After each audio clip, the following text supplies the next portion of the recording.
जय जगन्नाथ स्टूडेंट्स स्वागत करुछि रश्मि ट्यूटोरियल को। तो ये वीडियो रे आमे पीजी एडमिशन विषय रे डिस्कशन करिबा। आपण मानकर डाउट थिला कि फेज 1 फेज 2 आउ फेज 3 एडमिशन को नेकी माने जदि जड़े पिला फेज 1 रे गोटे कॉलेज रे एडमिशन पाइछंती माने मन पसंदर कॉलेज रे से एडमिशन पाइछंती किंतु तांकू मन पसंदर सब्जेक्ट मिली नाही तो से कौन फेज 2 रे अप्लाई करि परिबे कि एटा आपनकर प्रथम डाउट थिला। आउ किछि स्टूडेंट पचारि थिले कि मैम जदि मु आदो भी एडमिशन पाउ नाही माने मोर भलो रैंक नाही किबा भलो मार्क नाही फर्स्ट फेज रे तो मु कौन फेज 2 रे एडमिशन पई अप्लाई करि परिबे कि। आउ गोटे क्वेश्चन आपण मानकर थिला जोटा कि आपनकर फास्ट ऑप्शन ने मु जो college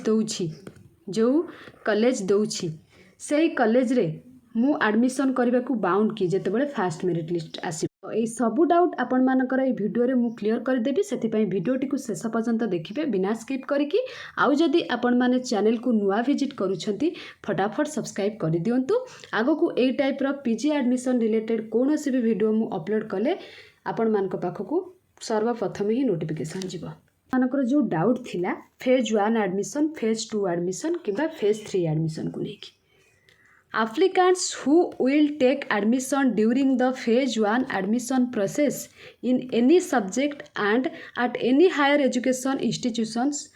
will not be eligible to participate in the phase 2 and phase 3 admission process. This implies that only those applicants who have not been admitted to any HEIS will be allowed to participate in the phase 2 and phase 3 admission process for post graduate PG courses. माने जदि गोटे पिला phase 1 रे कौनसी भी college रे माने autonomous college हो यूनिवर्सिटी हो किंबा डिग्री कॉलेज हो एडमिशन पाइछंती हैला सेडा तांकर मन पसंदर कॉलेज हेई थाउ कि न हेई थाउ ठीक अछि। जदि आपण माने कोठी भी एडमिशन पाइछंती मनकर जने पिलांकर यूनिवर्सिटी रे पढिबार अछि किंतु से ऑटोनोमस कॉलेज पाइछंती मन पसंद कथा दूर रे आपण मानकर जदि फेज 1 रे एडमिशन हे जाइछि आपण माने फेज 2 रे अप्लाई करि परिबे नाही किबा फेज 3 रे अप्लाई करि परिबे नाही। जदि आपण माने लकी थिबे आपणकर भाग्य भलो थिबो ताहाले आपण को भलो कॉलेज मतलब आपणकर मन पसंदर कॉलेज ता सहित सब्जेक्ट पाइ जिवे जदि आपण लकी थिबे हैला।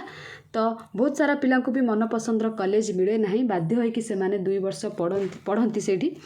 इच्छा थाउ कि न थाउ 2 वर्ष पढ़ंती जेहेतु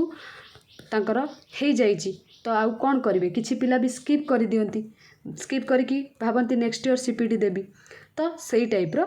जो माने फेज 1 रे एडमिशन पाई नाहंती खराब रैंक अछि कम मार्क अछि तो सेही माने कोन करिवे फेज 2 रे अप्लाई करिवे। आ फेज 2 रे जदि आपनकर एडमिशन हे गला सेटा मन पसंदर कॉलेज हे थाउ कि न हे थाउ हैला तो आपण माने फेज 3 रे अप्लाई करि परिबे नाही। फेज 2 रे जो मानकर एडमिशन हबो नाही सेही माने फेज 3 रे अप्लाई करिवे। आपण माने एबे बुझी पारिथिबे आपणकर मन पसंदर कॉलेज हो कि न हो जदि आपण माने फेज 1 रे एडमिशन पाउछंती ताहाले 2 3 रे आपण माने अप्लाई करि परिबे नाही। आ जदि आपण माने 2 रे भी अप्लाई करि दउछंती मन पसंदर कॉलेज मिलु नाही आपण एडमिशन करिछंती ताहाले भी आपण माने फेज 3 रे एडमिशन करि परिबे नाही। जे माने आदो भी कोठी एडमिशन पाई नथिबे से मानकू फेज 2 रे चांस दिया जिवो ता सहित फेज 3 रे मध्य चांस दिया जिवो। एबे भाबुची आपण माने क्लियर हे जाइथिबे फेज 2 और फेज 3 रो एडमिशन को नेकी ता सहित एठी आउ गोटे पॉइंट दे देबी आपण माने पचारिथिले ए कथाडा कि मु जदि फास्ट ऑप्शन जो चॉइस फिलिंग करिछि नंबर 1 रे जो कॉलेज देइछि तो से कॉलेज जदि आसी जाउछि सेठी एडमिशन करिया को बाउंड की कोन लिखिछि एडी मेंशन करंतु applicants who got selected in his her first choice of preference in a phase are compulsorily required to take admission and will be not allowed to participate in the subsequent round of admissions and phases. This means if an applicant has given a subject or HEI as his her first choice and selected in that subject HEI in the phase 1 admission process, then she will be not eligible to participate in phase 2 and phase 3 admission process. Therefore, applicants are informed to fill their common application carefully माने जदि आपण माने कौनसी भी college रे fast choice रे दौचंती निजर मन पसंदर सब्जेक्ट किंबा आपण मानकर कौनसी कॉलेज तो आपण माने सेठी एडमिशन करबा को बाउंड ठीक अछि एठी क्लियरली मेंशन अछि आपण माने भाबी चिंती कि चॉइस फिलिंग निहाती करिथिबे मु आपण मानकु बहुत सारा वीडियो माध्यम रे चॉइस फिलिंग बुझे देइथिली ता सहित आपण माने पचारिथिले चॉइस फिलिंग रे एडिट केते थर हेई परिबो मात्र थरुटिए हेई परिबो जदि आपण माने एडिट ऑप्शन उपरे सेव करिथिबे ताहाले आपण माने थरे मात्र करि परिबे चेंज बुझी पारछंती सेथि पई आपण माने समस्ते करिथिबे केयरफुली वीडियो रे एते थर बुझेछि माने निश्चित करिथिबे तो समस्ते करिछंती कि नाही आपण माने चॉइस फिलिंग कमेंट सेक्शन में कमेंट करदेवे आज आसिक 11 तारीख हो गलानी आपण माने समस्ते कर देइथिबे निश्चित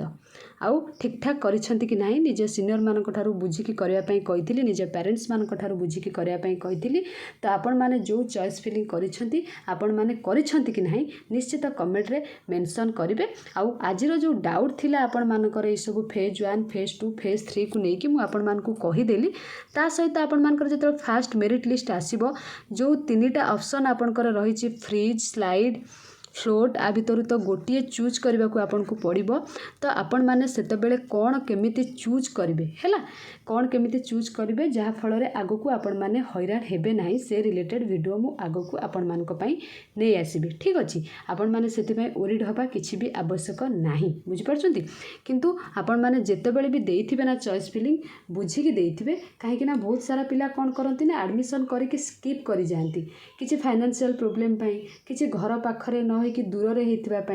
ता सहित अलग किसी प्रोब्लेम पिला कौन करती एडमिशन पाइबे स्किप करदे कहे नेक्स्ट ईयर आउ थे सीपीडी देवी आउ थे मुझे पढ़ी मे भी आउ थे आपर भल रैंक न मिल पारे तो जितेबले भी एमती किसी डिसीजन नौछंती तो टिके भाभी चिंतिकी से डिसीजन नेबे जहाँ फल आपण मैंने हैरान हेबे नहीं एटा आपण मानकर गोटे वर्ष वेस्ट करिवार कथा पड़ी जदि भल मिल जाउची आपण मानकर 2 वर्ष इकुना 2 वर्ष एबे आपण माने पढ़िबे आ जदि आपण को भल कॉलेज न मिलुची आपण माने स्किप कर दउचंदी गोटे वर्ष पूरा नष्ट होई जिबा आपण मानकर वेस्ट होई जिवो तो सेति पई आपण माने टिके भाबी चिंती जहाँ भी ऑप्शन चूज करिवे टिके भाबी चिंती के चूज करिवे से स्लाइड अप करंतु फ्रीज करंतु फ्लोट करंतु तो मु सेते बेलको आपण मानक पई वीडियो नै आसीबे आपण माने किछि ओरिड हेबे नाही तो जो मैंने कम मार्क रखिंट चिंता करार भी आवश्यक नहीं फेज 2 एडमिशन अच्छी फेज 3 एडमिशन अच्छी